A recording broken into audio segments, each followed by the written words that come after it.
Assalamualaikum warahmatullahi wabarakatuh. Saya Bisma Mustaqim dari kelas 11 MIPA 5.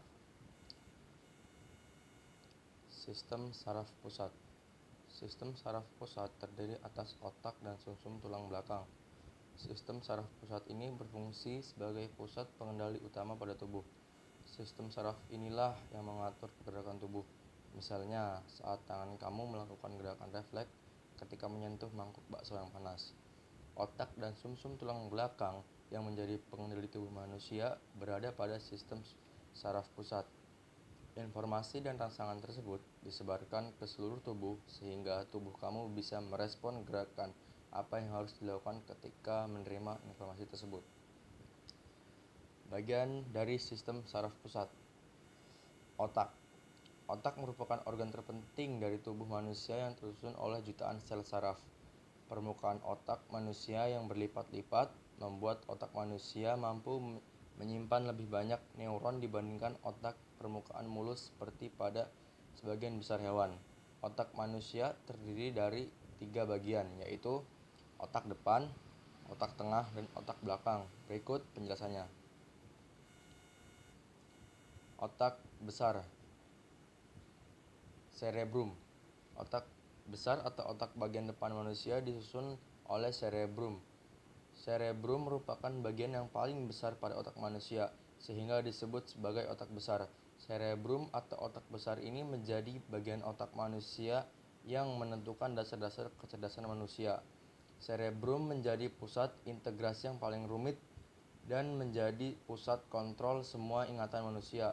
Cerebrum mampu merumuskan semua kegiatan yang kompleks, seperti saat kamu sedang belajar, bermain, atau berpikir. Ketika membaca sebuah topik atau materi belajar misalnya, cerebrum yang menentukan informasi apa saja yang penting yang harus dilihat. Gak cuma itu, pahami cerebrum juga mengatur emosi manusia. Cerebrum ini terdiri dari 2 belahan, yaitu hemisfer kanan dan hemisfer kiri.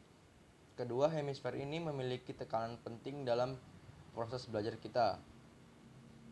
Hemisfer kanan memiliki kemampuan untuk memecahkan masalah visual, sementara hemisfer kiri cara kerjanya lebih rasional dan analitis. Lalu, talamus dan hipotalamus. Selain cerebrum, di otak depan manusia juga terdapat talamus dan hipotalamus. Talamus merupakan bagian otak yang menjadi penerima informasi sensorik dari organ indera yang diteruskan ke otak besar. Dari otak besar, informasi hasil terjemahannya akan ke talamus dulu sebelum keluar dari otak untuk disampaikan ke organ yang ditargetkan. Sementara hipotalamus adalah bagian otak yang pusat pengaturan homeostatis atau pengaturan lingkungan dalam tubuh kita. Hipotalamuslah yang akan diterjemahkan oleh hipotalamus untuk menjaga suhu tubuh tetap stabil dengan cara melepas enzim bradikinin ke kulit. Dari kulit enzim bradikinin ini akan membuat pembuluh darah dan kelenjar keringat melebar, lalu mengeluarkan keringat dari tubuh. Saat keringat ini keluar, suhu tubuh kamu akan kembali turun karena panas di tubuh kamu menguap oleh keringat.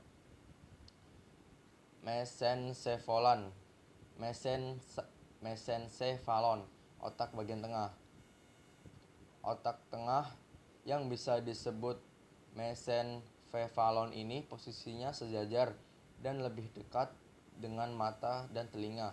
Karena lebih dekat kedua organ indera tersebut, tugas mesencephalon ini berkaitan dengan pendengaran dan penglihatan kita. Mesencephalon mampu menerjemahkan informasi suara dari kedua telinga kamu, sekalipun yang menjadi pusat penglihatan di otak adalah bagian otak besar, tapi mesencephalon ini juga memiliki adil dalam gerak refleks mata.